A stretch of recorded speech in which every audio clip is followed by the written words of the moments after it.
I thank you for inviting me. Is that working well? And I have to start with a disclaimer. The suggestion for the topic of this talk was to see if there are patterns in the artist emigration in the interwar period.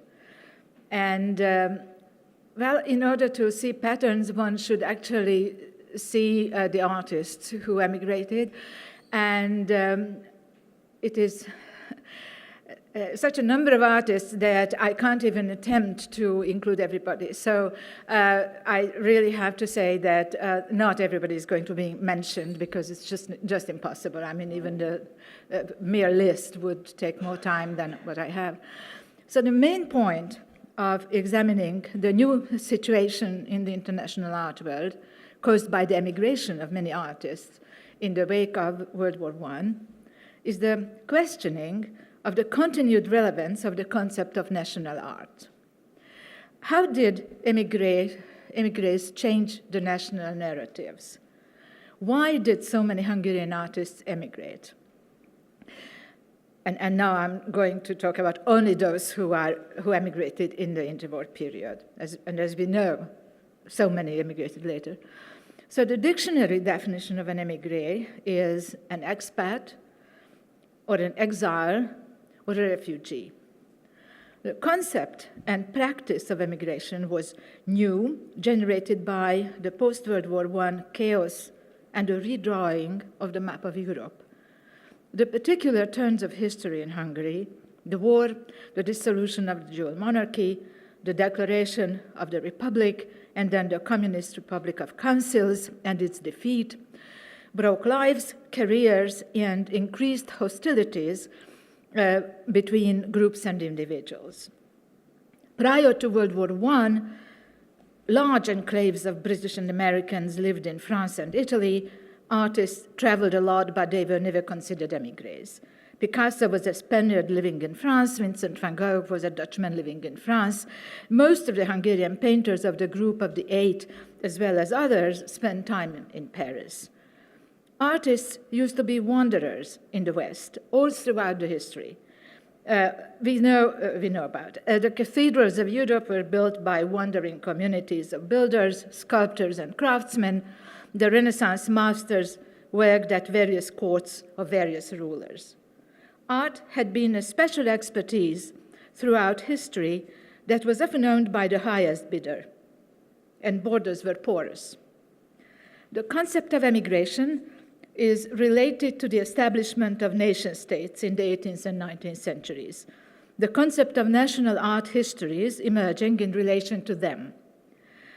To discontinue living in one's native country became a strong critical and often political statement. Artists moved over to freer, artistically, financially, and intellectually unrestrained countries. The direction was mostly from Russia and Eastern Europe to Western Europe, the US, Latin America, and Mexico. The great number of émigrés in the interwar period raises the question, if an artist, having been raised and educated, for example, in Hungary, chooses to live in France, Germany, or the US, to which country's culture does he or she belong? Does artistic formation weigh as much as the new context in which an artist developed? Do the achievements originate from their home country, or are they due to the new context? Museums designate artists to the country, the citizen of which they died. Thus, Kandinsky was French, born in Moscow. Moholy-Nagy was American, born at Bács-Borsod, whoever can pronounce it. This, however, does not answer the question, which is further complicated by the later efforts, as we will see, to regraft artists to the culture of their country of origin. New countries appeared on the map of Europe after World War I, each of which felt compelled to design a national, historical, and cultural narrative of national heroes with memorials dedicated to them and the expression of what was understood as national characteristics in painting and sculpture. The post-World War I years a time of newfound freedom and travels, inspired many artists to relocate, but not all relocations ought to be considered emigration. Not even from Soviet Russia. Some Soviet artists indeed emigrated, escaped Bolshevism, and settled abroad for good, while others only visited the Russian exile communities. It is also to be noted that many who intended to emigrate from various countries eventually returned home, while others who intended to stay for a limited time only remained abroad. Motivations also differed depending on the time of the interwar emigrations. They were different in 1919, 1920 than in the 1930s or later. In the wake of World War I, the world opened up again. Many students started out to explore hiking trails in Italy, Austria, France, without considering relocation. Passports, as we know them today, just started to exist. The modern state-issued passport was universally adopted and standardized only in 1920. I learned it from Wikipedia. I don't think anybody cared to know that. Further patterns may be revealed according to the adjustment to and participation in the host country's culture. Most of the emigres were young, expecting a future with great opportunities. The ecstatic sense of the beginning of a new chapter in history made many artists want to be part of it and to be there where the action was. As we'll see, that place was Berlin. So as opposed to an overarching national narrative, internationalist art emerged before, during, and after World War I as political protest to nationalism and the war. Zurich Dada was a prime example of international anti-war action as a coalition of artists from various countries turning art into a political force.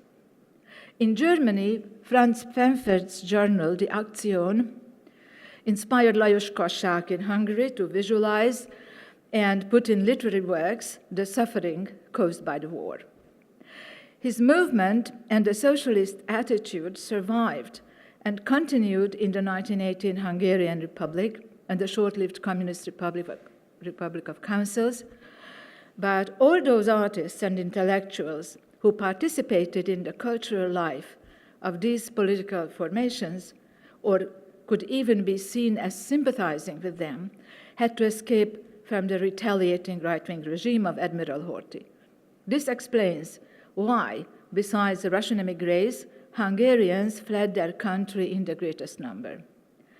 A particular reason for many Hungarians was the 1920 numerus clausus law that limited the number of Jewish students in higher education. This made many young people, including artists, to seek education abroad. Language skills played an important role, as well as the assessment of the émigré situation, so that many stayed abroad but focused on the state of affairs at home. We see native language-speaking circles with their native language publications, sometimes indeed a subculture, as well as successful adjustments to the language and society of the host country. So the destination of most émigrés, also depending on the time of the emigration, were chosen by vicinity, language, political context, professional connections, and costs of living, and intellectual orientation, and sometimes acquaintances who could offer help. German was the second, in many families, the first language of the citizens of the recently dissolved Austro-Hungarian Empire. So Austria and Germany were the most frequent destinations of Central Europeans. Romanians speaking a Neo-Latin language opted for France. Moreover, both Vienna and Berlin, capitals of newly formed republics, were accommodating political refugees from Eastern Europe. Red Vienna, ruled by social democrats, had a vibrant intellectual life with high-level critical journalism, music, literature. The likes of Karl Kraus and Robert Musil still lived and were active in Vienna, And the Weimar Republic's Berlin was bursting with left-wing movements, as we also heard already about it, revolutionary expectations, international groups, and sympathizers with the Russian Revolution. Besides a lot of right-wing revenge movements and proto-fascist groups. The Bauhaus opened in 1919. The Nazi Party was founded in 1920. Social and financial position prior to emigration greatly affected the possibilities and the level of social integration to start a new life abroad. Besides the difficulties of social adjustment, the emotional factors of having left a country, a life, and friends behind was also the price the émigrés had to pay. Béla Balázs, whose mother tongue was actually German, his birth name was Herbert Bauer, captured the contradictions of this state of mind. I quote from his diary, "The question is this: have I been exiled when I ran abroad, or have I arrived home? The aura of the far away, the feeling of foreignness gnawed at me already in my childhood, like some kind of reversed homesickness. From the Hungarian foreignness, where I was not understood and was scorned as a stranger, I have by all means come home to be among people who understand and recognize me instantly. Still, what hurts?" End quote. We can see the above criteria of emigration patterns in post-World War I Vienna. Emigres, Vienna, the Hungarian emigres, first or for many, the final stop. So I chose to follow the emigres according to their destinations, but as it will be clear, their life stories crisscross and do not allow a linear narrative. So it's not going to be linear. But I start with Vienna. During the 1920s, as historian Edward Timms writes, Vienna, quote, can be pictured as a network of circles suspended between the competing ideological poles. So that is the left-wing and Christian socialist poles, as he made this rather complicated image of the Vienna social circles. It was a city of cafes, publishing houses, music, criticism, art, and the grand social life that few emigres could, however, penetrate, because lack of personal connections, language, or sophistication excluded them from the literary and musical salons of the Vienna elite, while being foreigners and modernist progressives excluded them from the conservative nationalist and the pan-German circles. Integration of an adult newcomer into a foreign city's historically formed culture, current language usage, the layers of traditions, including childhood games and references to generally known issues, is ultimately impossible. This is why the international networks of internationalist art had such a great significance in generating the hope that some kind of cultural integration would still be possible in the near future. Each Hungarian group of intellectuals, already distinctly separated in Budapest, had its headquarters in a different Vienna café. Georg Lukács, Béla Balázs, and their old Sunday circle friends Anna Lesnai and Tibor Gergely met in the Atlantis Café on Schwarzenbergplatz, on the Schloss Café near Park Schönbrunn too, occasionally joined by the communist Jenő Londler, former general of the Hungarian Commune's Red Army, József Révai, former contributor to Kaság's journal and former editor of the Commune's Red newspaper, writer Tibor Déri, as well as the Austrian writer Mario Lazar and the composer Hans Eisler. The communist editors of Egység, Unity, that was already cited, Aladár Komját and Béla Uitz, met in the Café Beethoven and the Schlosselhof Café, which were headquarters of an international leftist crowd. The publishers of the Viennese Hungarian newspaper, the Bécsi Magyar Újság, Another different circle, including Andor Németh, Ervin Schinko, Oskar Jászai, and their liberal friends, also attended the Atlantis Café, but sat at a different table, as the communists and the liberals did not talk to each other. Kassák's Ma circle, which was to split, met Wednesday afternoons in the Colosseum Café on the corner of Weringerstrasse and Nussdorferstrasse. This culture of emigration was full of tensions, split not only between Lukács's circle and that of Jászai, but also between Lukács and the Kassák group. So socialists and communists and liberals were three incompatible entities. Their deep mutual personal dislike and conceptual difference originated from their different outlooks, aesthetics, and cultures, very clearly articulate already in Budapest. Lukács and Balázs, fluent in German on the level of being native speakers, were somewhat better connected and better received by the Viennese and the German culture than most other contingents of the emigration. They had a chance to meet Robert Musil, Alban Berg, and other prominent Viennese intellectuals and artists. They wrote for the Viennese on occasion to Berlin left-wing press. While in Vienna, Lukács wrote History and Class Consciousness, which was published by the communist Malik Verlag in Berlin in 1923, and Balázs, then less committed to politics, wrote there his successful book on cinema, Der Sichtbar Mensch, The Visible Man.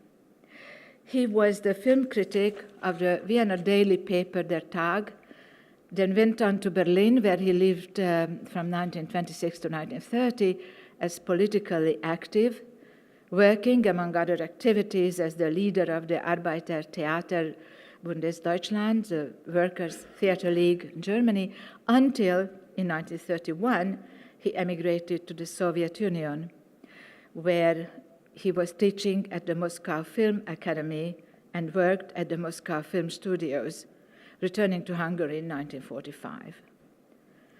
Film director Alexander Korda and painter Aurel Bernát, sculptor Béni Ferenczy also lived in Vienna exile for some time. The painters József Nemes Lampért, Robert Berény, Mihály Bíró, Julius Papp, László Moholy Nagy, among many others who already were mentioned, as I said, I won't be able to mention all the names, briefly passed through the city before traveling to Sweden and Germany, respectively. Painter Hugo Scheiber lived in Vienna and Berlin between 1920 and 1939. When seeking patterns of the émigré groups, the first feature that we notice is the difference between those that constituted a language island, communicating in their own mother tongue, within their own closed circle, including their publications, which were also in their mother tongue, and those that started to actively participate in the artistic and intellectual life of the host country. Hungarian artists in Vienna did not seem to have integrated into Austrian culture, even if a few of them, like Balázs and Lukács, could publish articles and books there. Among the groups that stayed in Vienna for an extended period of time, this difference is conspicuous between the Viennese Hungarian newspaper and, to some extent, Kassák's Ma circle.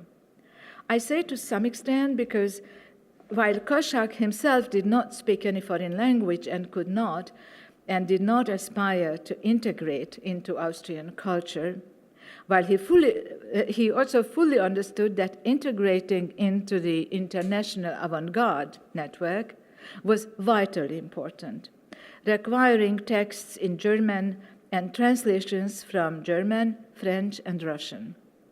His colleague Endre Gáspár was his help with most translations, so the first issue of Ma in Vienna had a lead article in German. Not only did he carry drawings by the Berlin-based Swedish artist Viking Egeling and a poem by Vladimir Mayakovsky among a number of Russian-related articles and images, he also published an informative article about the Yugoslav avant-garde movement Zenitism. Kassák also secured the collaboration of Ernst Kállai and László Moholy Nagy until 1921 and 23 respectively, who lived in Berlin and managed to get integrated in the art scene there. Kállai because he was fluent in German and contributed Berlin journals, and Moholy Nagy because he had an exhibition at Herwart Walden's gallery, Der Sturm, which took the attention of Walter Gropius, who invited him to join the Bauhaus faculty starting 1923. With his imports of the latest intellectual and art trends, the Vienna editions of Mo became a uniquely international, multidisciplinary, and permanently updated journal covering the latest German, Russian, French, Dutch, East European, Yugoslav developments. Mainly written in Hungarian, except for a few international articles and issues, it was at times smuggled to Hungary to spread information there of the latest international art, and it was self-consciously styled to be the platform of a Hungarian avant-garde group aspiring at international presence, without any attempt to become Viennese. Oh, that was the group, and, oops, yes. They felt and were closer to the international community than those artists who remained in Hungary. Kassák shared international Dada, then after 1921 constructivism, but despite his great interest in Soviet Russian art and culture, he remained a socialist, carefully guarding his distance from prolet cult and communism, up to the point of breaking up with their representatives even in his own group. Sándor Barta, on the right side here, at least in my view, launching his own journal, Akasztott ember, a hanged man, then Ék, veg, followed by his and other group members' emigration to the Soviet Union, including his wife Kassák's sister Erzsi Újvári, here in a white sweater, Béla Újc, and then János Máca. So that takes us to a second destination of the emigres, the Soviet Union, which we will see surprisingly many Hungarians and Germans emigrated to the Soviet Union. The Soviet Union was the destination of many communist Germans, Hungarians, other Europeans. The first Hungarians to escape there were in immediate danger of retaliation after the fall of the Hungarian Commune in August 1919, like Jolán Szilágyi, the widow of one of the Commune's leaders, Tibor Samueli. She enrolled to study at the Moscow Hutemas. Between 1921 and 1933, Szilágyi lived under the name Margarita Dobry, a fake, probably Dobraya, a fake identity the Comintern had given her in Moscow in 1921, along with a political assignment to later move to Berlin and participate in illegal propaganda activities there. In 1919-1920, hardly anything was known about the Soviet Union outside its borders. But illusions in the West were bordering on mythologizing it, generating waves of emigration, especially in the 1930s. So this is a Raoul Hausmann collage showing a generic male face that he calls Tatlin, Vladimir Tatlin, and as the myth was, these Russian artists of the avant-garde were rocket scientists. They had the most complicated, latest technology in mind, which made them superior to Western artists.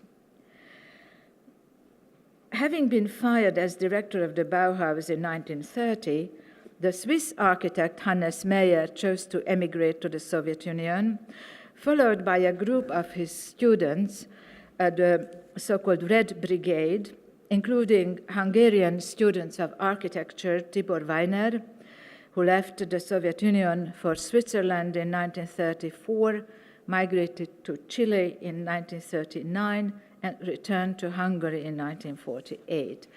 And Béla Scheffler,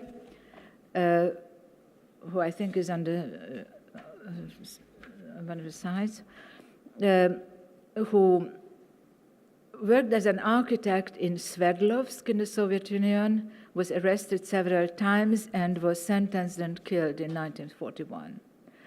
The sculptor László Mészáros, on the left side, emigrated with his wife to the Soviet Union in 1935, where he was arrested in 1938, then disappeared. The Hungarian architect István Sebők went to study to the Technische Hochschule in Dresden in 1921. Then from 1926, he worked in Walter Gropius's private architectural office in Dessau and was very likely the designer of the Total Theatre that goes under Gropius's name. He also worked as technical assistant for Moholny Nagy. He may have relocated in the Soviet Union after he had married a Russian woman, Tatiana Levina, and worked on a Moscow subway station, kiosks, and apartment buildings. He was arrested in 1941, sentenced to death, but died a day before being shot in 1942. The German artist and filmmaker Hans Richter was in the Soviet Union and attempted to make an anti-Nazi film there in 1931-32. As it was not possible, he traveled to Holland and Switzerland, finally emigrating to the United States in 1940. If we see any pattern of emigration to the Soviet Union, it is that some of the Hungarians who had to escape the retaliation for the 1919 Commune directly arrived there after its defeat. Some others, strongly believing in communism, followed in the early 1920s. And most émigrés arrived there escaping the Third Reich in the 1930s. Some of them killed there, some managing to escape to North or South America, to Mexico, as did Hannes Meyer, or eastward via Shanghai. Hungarian-Slovakian architect László Hudec, for example, arrived in Shanghai earlier in the wake of the Great War, and he had built a considerable number of buildings there and moved to the United States in 1947. It can only be considered on a case-by-case basis to what extent these artists were part of an international communist culture, which may have existed as a utopia only, and to what extent they belonged to their home countries or the Soviet Union's cultural history. János Máca, for example, who had belonged to Kassák's circle, having escaped to Vienna in 1920, went to Košice in Slovakia, and becoming fluent in Russian, he became known as István Máca, with a C. Since his emigration to the Soviet Union in 1923, he wrote in Russian, according to the standards of the Soviet aesthetics. He taught art history at the Moscow University. He is one of the very few who fully integrated into Soviet culture and the system. Not arrested, not killed, he died in Moscow in 1974. 3 volumes of his writings were published in Hungary in the early 1970s in an apparent attempt to graft him back into the history of Hungarian avant-garde at a time when Soviet standards still dominated official art. He wrote about European and Russian avant-garde theater and painting, but always from a simplifying and dogmatic Soviet position. A surprising episode of the life of a Hungarian ceramicist, Éva Zeisel, was that she started her career in Hamburg, Germany, but she emigrated to the Soviet Union in 1932. Quite surprisingly, she became a leader of Soviet ceramic industry, but then she was arrested in 1935. Considering that she was arrested with the accusation that she plotted against the life of Stalin, it is very surprising that she was released in 1937. Then she returned to Budapest, but had to escape increasing anti-Semitism there, and ultimately she emigrated into the United States. The history of the many emigres arriving in the Soviet Union speaks volumes about the great illusions attached to communism during the interwar era. The main European center of emigre communities was, however, Berlin. Defying the theoretic formulae of centers and peripheries, post-World War I Berlin became the cultural epicenter of the continent, the meeting point of Easterners and Westerners, and a theater of intense debates between adherents of very different cultural persuasions. Although, in theory, strong political and economic power is the precondition of a leading role in culture, Berlin was nonetheless the opposite of this. It was the capital of a defeated empire, just turned into a fledgling and chaotic republic with neither political nor military power and a wretched economy.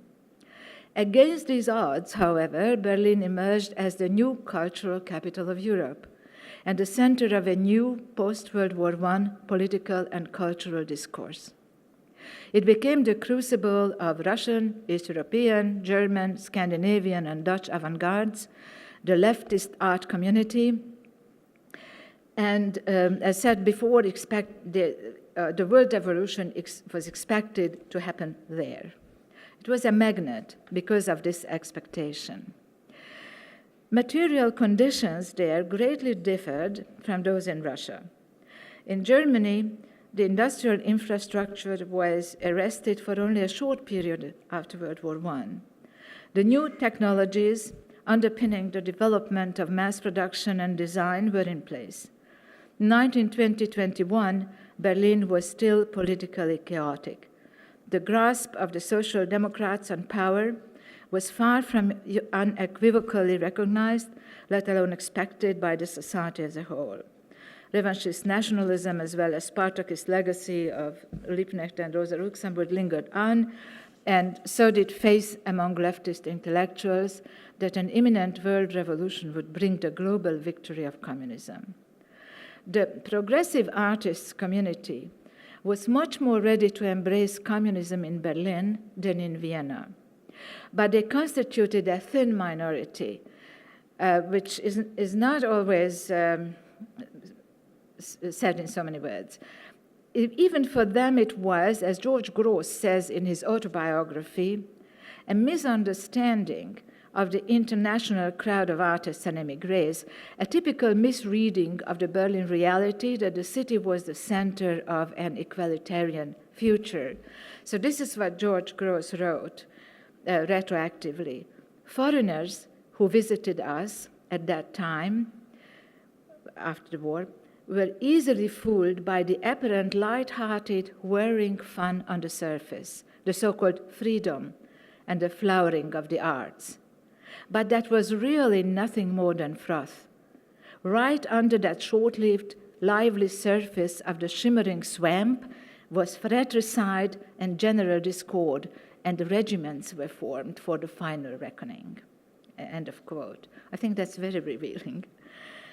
Detachment from the deeper reality of the host country is, with very few exceptions, the inevitable fate of immigrants. They do not have, as I already said, they do not have childhood friends, family contacts, do not understand the subtext of communication, even if they know the language. They did not experience what most other people did. They live on the surface of a shimmering swamp, really, keep up an international network with each other, to which few local artists join, and they trust that their newfound reality is the anticipation of the future. In the wake of World War I, most émigrés were convinced of that.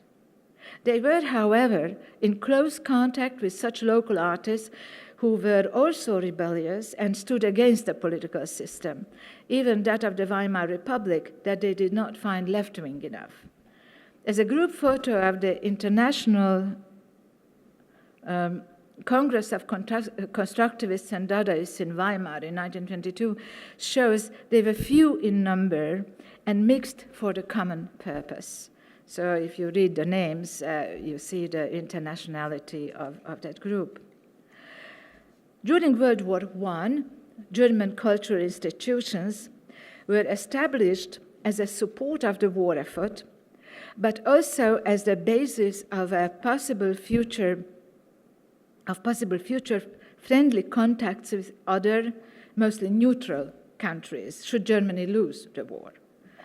This was a forward-thinking effort in German politics.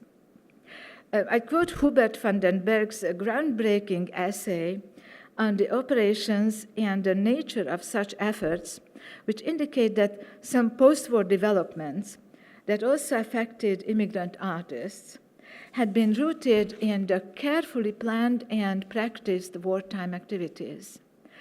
Not only Soviet propaganda was at work.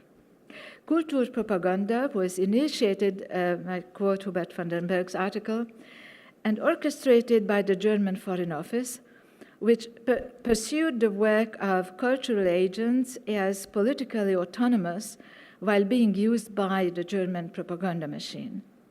This was a contradiction, but the avant-garde Der Sturm Gallery has been revealed as secretly working for the war propaganda, putting up exhibitions in cities of neutral countries like Basel, Zurich, Copenhagen. And the deceitful game played by Herbert Walden was revealed only in a 1995 publication that Van den Berg cites. Had it been known in the post-war years, Herbert Walden would have been judged very differently. While the high leadership of the German war effort thought of the modernist art exhibited by Walden, they used him and his Der Sturm news agency, which was established in 1915. So that is, there was Der Sturm Gallery, there was the Der Sturm Journal, and there was the Der Sturm news agency. To demonstrate the tolerance and multicultural character of German culture, as Walden exhibited Russian and Central European avant-garde artists during the war. Walden joined the Communist Party in 1918 and emigrated with his third Russian wife to Moscow in 1932. He worked there as a teacher, was arrested in 1941, and died the same year in a camp in Saratov. Walden's services to the foreign politics of Germany and his Communist Party membership puts his concept of art's autonomy and his exhibition of avant-garde art during and after the war in a more complicated context than generally acknowledged. In Berlin, some of the immigrant artists' communities had not even attempted to be part of the German culture and discourse. The Russian community in Berlin, as the most outstanding example, created a mini-Russia in Charlottenburg, referred to as Charlottengrad by Berliners, with over 100 Russian-language newspapers, journals, and tea houses. The Moscow fault lines between constructivists, suprematists, expressionists, and realists, as well as personal conflicts, also divided the immigrants. And their most important fights and debates were playing out within the immigrant community. Russian artists who transited Berlin but did not emigrate from Russia visited their discussion events and participated in those debates. Similarly to the Hungarian groups in the Vienna immigration, they continued the passionate discussion of issues relevant back home and carefully avoided those who they held as enemies already at home. Now, few Hungarian immigrant artists were close to each other in Berlin, and I skip now a part because András and also Tobias told a lot about Kemény and Péry, and so the Hungarian left-wing groups in Berlin. Maybe I would just point out that there were two exceptionally successful émigrés in Germany who integrated into the German cultural life, Ernst Kállai and László Moholy Nagy. As I said, Kállai because German was basically his mother tongue, and so he could, and he was a very high-level art critic, and he understood a lot about Russian art, maybe that others did not. And Moholy Nagy was very fortunate to have been hired by the Bauhaus, and so he could develop as an international artist. So in Weimar, Dessau, and Berlin, the Bauhaus was another magnet and destination of many immigrants in Germany, although not every Hungarian student of the Bauhaus considered their stay in the school as emigration. So like Farkas Molnár, Henrik Stefan, Johann Hugo, Gyula Pap, yes, here's Kállai, and Breyer, Arnold Weininger left Germany for the United States. Lajos Debnet, who we see here, a student of architecture, moved from Budapest to Munich in 1921. He was invited to the Bauhaus by Gropius in 1926, then lived in Holland, then from 1949 in Peru, where he died in 1982. So that's why there is no linear storytelling here. Musician, poet, and artist Henri Nouveau, Henrik Neugeboren from Brașov, lived and worked in the Bauhaus in 1927-29, then returned to Paris, where he lived the rest of his life.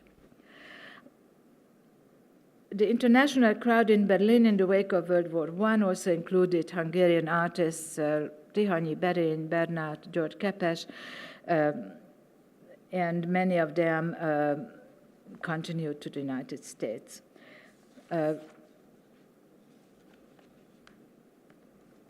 Yes, I will skip a few names here because they are not even very well known. I mentioned photographer Éva Besnyő, who lived in Berlin and then moved to Holland, and Robert Capa, who was one of the very internationally well-known photographer of Hungarian origin. And I don't have a photo of Ata Kando, who was born in 1913 in Budapest, then moved to Paris and eventually returned to Hungary, but then went to Venezuela, Northern California, and returned to Holland. So I think that if we are looking for patterns in emigration, we have to see these incredible, wide cartographic stories too. Now, well, I would like to, because I think that time is very tight, I would like to mention the Paris emigres who were mostly photographers, and also the progressive group of students of the Hungarian Academy of Fine Arts who were excluded from the academy along with their teachers. But what I would like to maybe talk about a little bit more in detail is not so much the many Hungarian emigres in Paris as a very important issue of artists who emigrated. How can or cannot they be regrafted to their country of origin? And one very telling story, event, or example for that is how the Hungarian-born Victor Vasarely, who emigrated from Hungary to Paris in 1930, was brought back to Budapest and given an exhibition in the Hall of Arts in Budapest in October 1969. Now, as émigré artists, during the decades of communism, were usually, when emigration was called defection, were criminalized and wiped out of Hungarian art history. So Vasarely's name was never mentioned until this event, but in the end of the 1960s, the Hungarian politics was moving towards establishing good relations with the French Communist Party. And they got interested in using a Hungarian-born artist who became famous in France, like Vasarely, who was apolitical, very modern, and showing his works in Budapest with rather big fanfare would illustrate that Hungarian politics is getting somewhat liberal, détente-oriented, and is not closed to modern artists in the world. But this exhibition of Vasarely in the Hall of Arts raised a host of questions. Who qualifies as a Hungarian artist? To what extent was Viktor Vasarely a Hungarian artist? What activities, what kind of participation, and what kind of presence does it take to be automatically recognized to belong to a national narrative? Furthermore, at the time of the reinvented narrative of socialist realism, what exactly was the national narrative like in 1969? Did it entail the visual representation of the homeland and its people? Was it the representation of traditional life in Hungary, especially in the countryside? Was there room for the representation of religious beliefs, considered dated, but acknowledged as the face of most Hungarians? Was it figurative and realist, as most Hungarians supposedly liked it to be? Or was it a certain degree of modernization which would show the advancement, the cautious and moderate modernization of Hungarian art? In summary, was a Hungarian-born artist who had lived abroad judged by the same criteria as the Hungarian artists living in Hungary? That was a very big question, especially because Vasarely was, as we know, an abstract painter, and abstract painting was forbidden in Hungary at the time. So while the Hungarian artists were not allowed to exhibit abstract paintings, and such exhibitions were banned or closed down after a day of being open, all of a sudden, the central exhibition venue of Budapest was filled with the abstract op art paintings of Viktor Vasarely. So that was a very strange event, and it was also politically not only connected to the fact that the Hungarian Communist Party was seeking contacts with the French Communist Party, but also because they could pick an artist who did not emigrate during communism.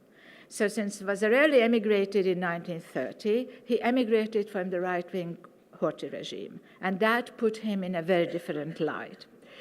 So also, the years 1967-68 entailed the so-called new economic mechanism, tantamount to admitting that socialist economy was failing and still under Soviet control. Certain loosening was agreed upon. One collateral effect of which was the cautious experiment of regrafting artists of Hungarian origin who were internationally successful and politically not hostile. So that was a very complicated event, and Vasarely's internationally celebrated op art as an abstract art was all of a sudden celebrated in Budapest, and even a documentary film was made about him. But while the exhibition, the only one to publicly display abstract art, was attended by almost 100,000 visitors, Hungarian artists of various neo-avant-garde trends felt betrayed. And so a very here's Vasarely. So a very important move of this exhibition was the action, the one-person act of János Major, graphic artist, who was walking at the day of the opening of this exhibition. He was walking in his long coat with the collar turned up, with like a picket line, a one-person picket line with a sign which said Vasarely, go home. And unfortunately, we do not have photos of this act, but trust me, I do remember it. I saw it. And I think there are a few more people who remember it. And I think that he expressed what most Hungarian artists at the time felt. So to conclude, Vasarely was not grafted back into Hungarian art after all, as there were no predecessors of him in Hungarian art, nor followers. And